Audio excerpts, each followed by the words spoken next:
بڑی معذرت کے ساتھ برا مت ماننا، میں عورتوں کو کوسنے نہیں بیٹھا، لیکن اپنی بہنوں سے بہت درد دل کے ساتھ پوچھنا چاہتا ہوں، اے خاتون جنت کی کنیزوں، کیا مردوں نے ہی صرف جنت میں جانا ہے؟ عورتوں نے جنت میں نہیں جانا؟ تمہاری محرومی کی حد ہے میری بہنوں کہ تمہارے قدموں کے نیچے جنت ہے۔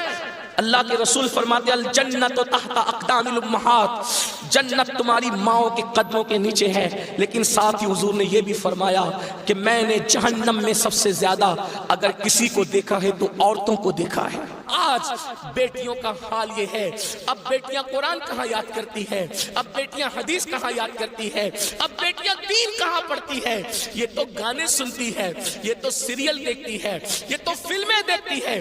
اللہ اکبر!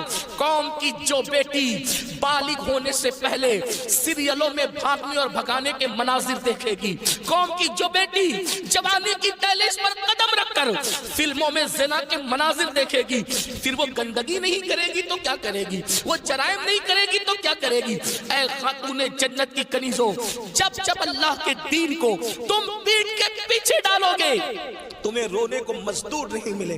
اور آپ جانتی ہیں یہ سیریل اور گندی فلموں کا نتیجہ ہے کہ بچیاں کسی اور کا ہاتھ پکڑ کر چلی جاتی ہیں، معاشرہ اس کو دھتکار دیتا ہے، پھر وہ ایک دو بچوں کا باپ بن کر کے اس لڑکی کو دھوکہ دے دیتا ہے، پھر جب وہ لوٹ کر آتی ہے تو نہ ماں باپ قبول کرتے، نہ بھائی قبول کرتے، نہ خاندان قبول کرتا ہے، اور وہ ظالم تو دھوکہ دے ہی چکا ہے۔ علم کی بات چل رہی ہے، رسول اللہ کی نواسی، جس طرح سے امام حسن کے کان میں، امام حسین کے کان قرآن اگر کسی نے کیا ہے تو وہ سیدہ زینب پاک کی ذات ہے۔ صرف 7 سال کی عمر میں سیدہ زینب نے حافظ قرآن کیا تھا، آپ قرآن کی حافظہ تھی۔ اللہ اکبر! آپ کو حیرت نہیں ہونی چاہیے، اللہ سیدہ زینب نے صرف 7 سال کی عمر میں قرآن کا حفظ کیا ہے، اور قرآن کی اکثر صورتیں آپ نے اپنی امی سیدہ فاطمہ کے ذریعے سے حفظ کیا ہے۔ اللہ اکبر! اور قرآن کا سب سے پہلے درس دینے کا کام کوفہ کی سرزمین پر سیدہ زینب نے کیا ہے۔ یہ رسول اللہ کا خاندان ہے۔ ام المومنین سیدہ عائشہ صدیقہ وہ خاتون ہے کہ اللہ اکبر، عورتوں میں سب سے زیادہ اگر کوئی حدیث روایت کر رہا ہے تو وہ سیدہ عائشہ صدیقہ کی ذات ہے، اور آپ مفتی 4 ملت ہے۔ اصحاب میں جب کسی مسئلے پر اختلاف ہو جاتا تو لوگ کہتے چلو ام المومنین کی بارگاہ میں ان سے پوچھیں گے۔ حیرت کی بات ہے، مردوں کا علم اختلاف اگر کسی کا قول فیصل کی حیثیت سے ختم کرتا ہے تو اسے ام المومنین سیدہ عائشہ صدیقہ کے نام سے جانا جاتا ہے۔ یہ علم ہے، یہ عورتوں کے پاس علم ہے۔ اسی طریقے سے اللہ اکبر، امام جعفر صادق کی بہو ہے، امام جعفر صادق کی بہو ہے، یعنی امام حسین کے خاندان کی بہو اور امام حسن کے خاندان کی بیٹی، ان کو دنیا نفیسۃ العلم کہتی ہے، اور ان کو نفیسہ مصری بھی کہا گیا ہے۔ یہ اپنے شوہر کے ساتھ مدینہ منورہ سے ہجرت کر کے مصر آ گئی تھی، اور جب مصر آئی ہے اور امام جعفر صادق کے علم کی خیرات جب بانٹنے کے لیے بیٹھی ہیں تو میری بہنوں آپ کو حیرت ہوگی، حضرت نفیسۃ العلم جسے نفیسہ مصری کہتے ہیں، جب پردے میں بیٹھ کر لوگوں کو قرآن و حدیث کا علم دیتی تو پردے کے پیچھے بیٹھ کر علم حاصل کرنے کے لیے مجتہد مطلق حضرت سیدنا امام شافعی جیسے لوگ آیا کرتے تھے اور ان سے علم حاصل کیا کرتے تھے۔ یعنی ہمارے یہاں اسلام میں عورتیں ایسی تھی کہ اتنے بڑے بڑے مرد جو ہے عورتوں کے پاس آ کر کے اسلام حاصل کرتے تھے،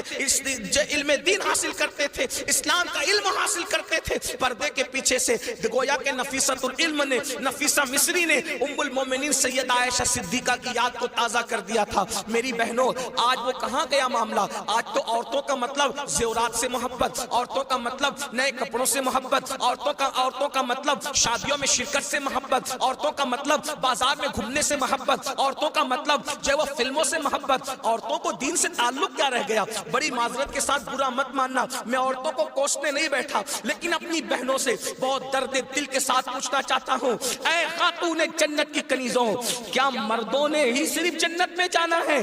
عورتوں نے جنت میں نہیں جانا؟ مجھے بتاؤ کیا کر رہی ہو اپنے دین کے لیے، کیا کر رہی ہو اپنے اسلام کے لیے؟ تمہاری محرومی کی حد ہے میری بہنوں کہ تمہارے قدموں کے نیچے جنت ہے۔